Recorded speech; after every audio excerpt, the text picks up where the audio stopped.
Hi guys, my name is Nelly and this is the Lady BDSM, and today we're going to be talking about what it means being a sub. So this is subjective to every single sub. We are not the same. We are not cookie cutter. What goes for me might not go for any other sub.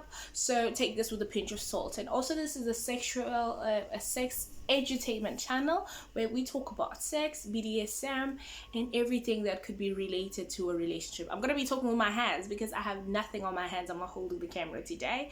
So yeah, my hands are gonna be in your face.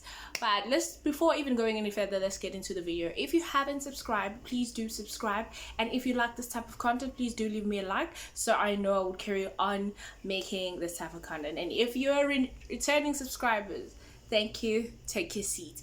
Okay, so let's start with what it means being a sub to me. So being a sub to me means about surrendering control and having 100% trust physically and emotionally to your partner. Let's talk about the first part. Surrendering control is giving your partner full control over, if it's just your sexual life or your relationship overall, so they have the control of that aspect of your life. And then trust,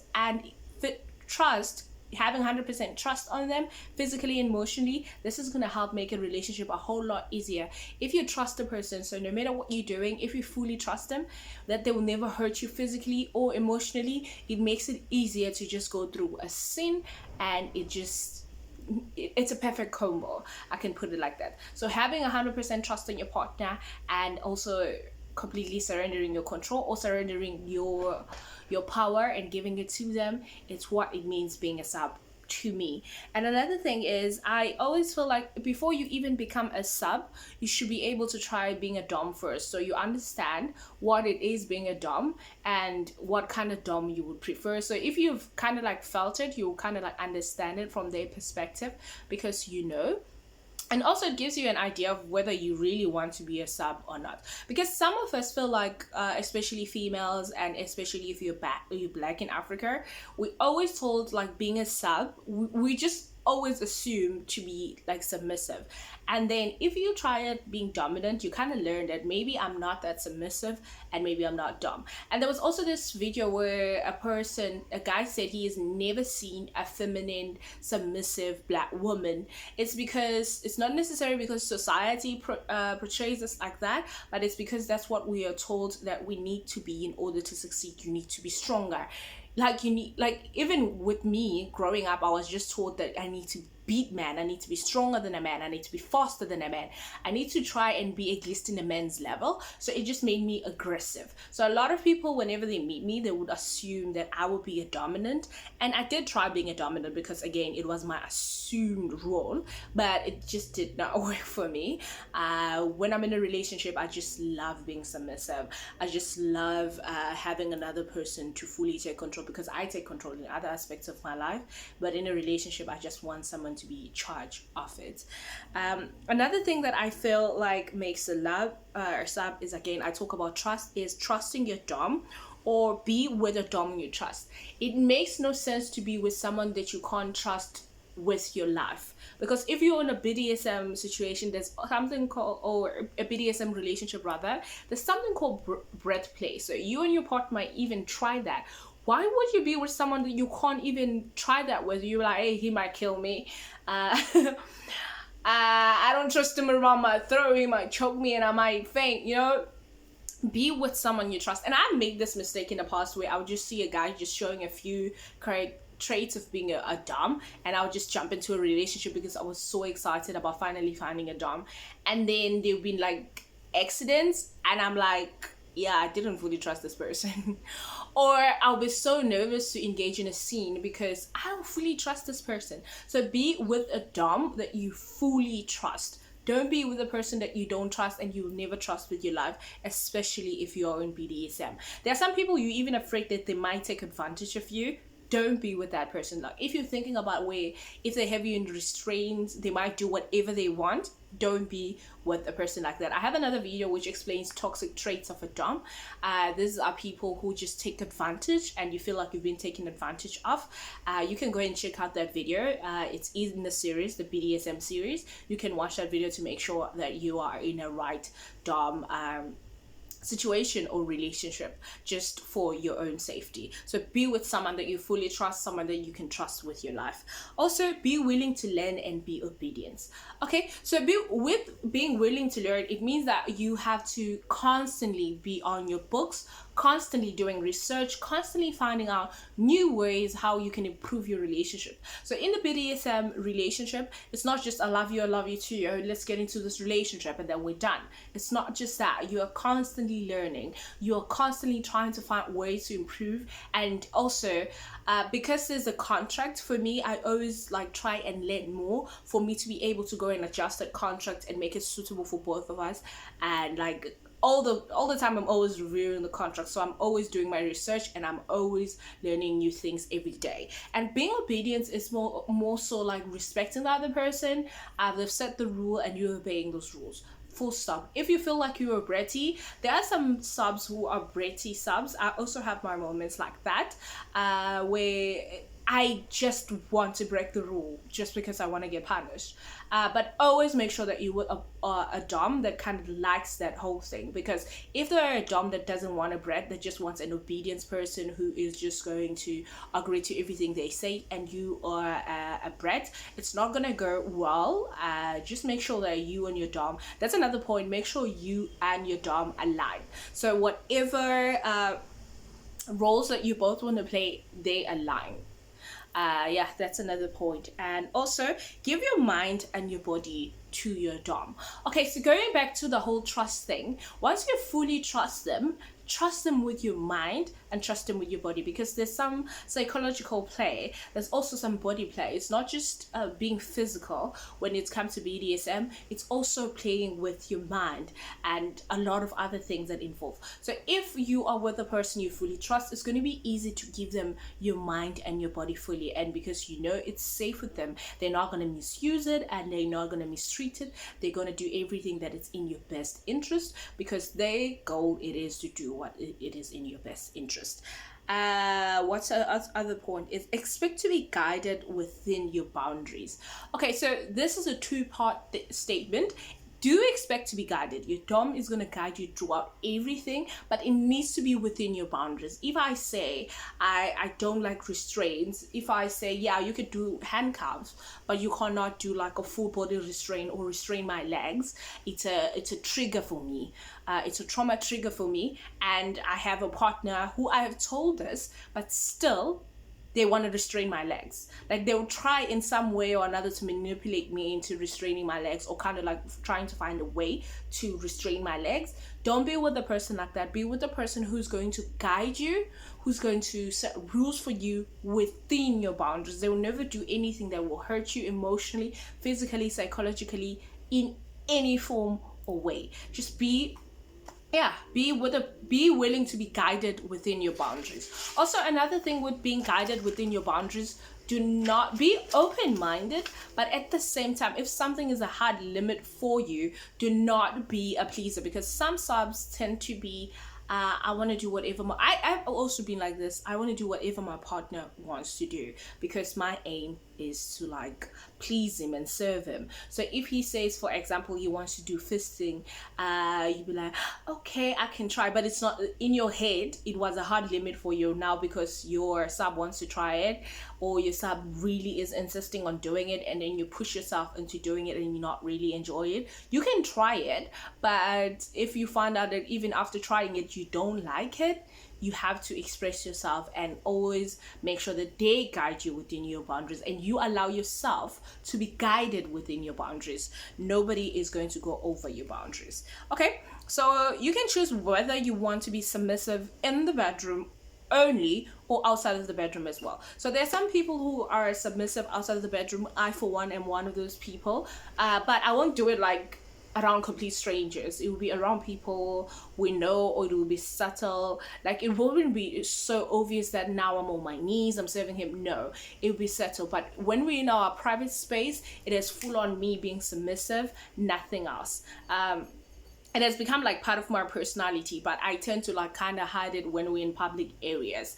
Yeah, that's just me. But some people choose to only be submissive in the bedroom, where the relationship, they'll be fully equal outside of the relationship, and they only do it whenever they're having sex. nothing else. I mean, I like it even outside of the bedroom. I like the whole thing. Like, even growing up as a child, whenever I thought of like a partner, because my culture, it's a Zulu culture, and as a female, the first thing you taught is just to be submissive to your man, and we have that whole thing of just yes, nothing else type of situation. I never wanted to be like that type of like submissive, but I just like the whole idea of just being submissive and obedience to your man. And yeah, I even like it outside of the bedroom as well. So remember that your partner has no right to treat you anyway how rather. This is the number one rule. So your partner, once he breaks, like he breaks your boundaries, firstly, that's a red flag. If you say, for example, there's some people who like to be humiliated, and they want to be degraded, and they like the word they don't like being called slut, for example. They like to be called bitch, where guys like, I'm gonna make you my bitch, and you express this to your partner, and your partner says, I'm gonna make you my slut, but he knows fully well you have told him that you don't like the word slut, you prefer the word bitch, and he still carries on. Or you tell him, again with the restraints, you tell him, I wouldn't mind being my arms being restrained, but in front of me he does it like at the back. Or you say, I want to be restrained in a way that I can also escape myself, but he makes it in a way that you're not being able to like escape. He's just basically treating you like a doormat without you allowing him to treat you like a doormat. That's him treating you anyhow. So don't be with the person who treats you anyhow. You have the right to say no. Just because you're submissive doesn't mean that you have no right whatsoever. They can do whatever he wants with you. You have the right to set the boundaries, and you have the right to agree to what you want to do, and what you don't want to do, you can tell him. Okay, so being able to express your feelings to your partner, or being able to express to your partner when you're uncomfortable, is key. Communication in BDSM is the number one key. Being able to express yourself. If he did something that you didn't like, being able to just express to him would also make you a good sub, because you are giving him feedback, and he now knows how to make you happy in the future. He knows what he shouldn't do and what he should do. Like, my partner and I usually just have feedback after sex, even after we do the feedback thing, even after a huge fight. Like, we'll see, like after we all calm down, we'll do the feedback. So being able to express yourself and express your emotion is the number one key that you need to learn as a sub. Because if you can't express yourself, you're going to be taken advantage, and it's going to lead to a point where your partner just disregard you and disregard your feelings, all of that. Another thing is, learn to communicate. Learning to communicate will then lead you to being able to express your feelings. Communication is key in every aspect of life, and once you have mastered communication, even at work, at school, anywhere you are, once you've learned to communicate and express your feelings, it just makes your life a lot easier. It's the same thing with the BDSM relationship. It's an open communication type of relationship, where you just need to learn to communicate your feelings. Any other form of thing that you need to communicate, you need to be able to communicate it with your partner. And also, there's this thing that I do, and I'll pretend like I've been talking to someone else, and then like I will send him a text and say wrong text. It's some form of communication, but I wouldn't advise that you do that. But for me, because I'm really terrible with communicating and expressing my feelings, or just saying that I want something directly, I always use that skill. You can try that, but I advise against it. Another thing is, learn to give feedback and talk about your feelings. Again, I'm just repeating myself again.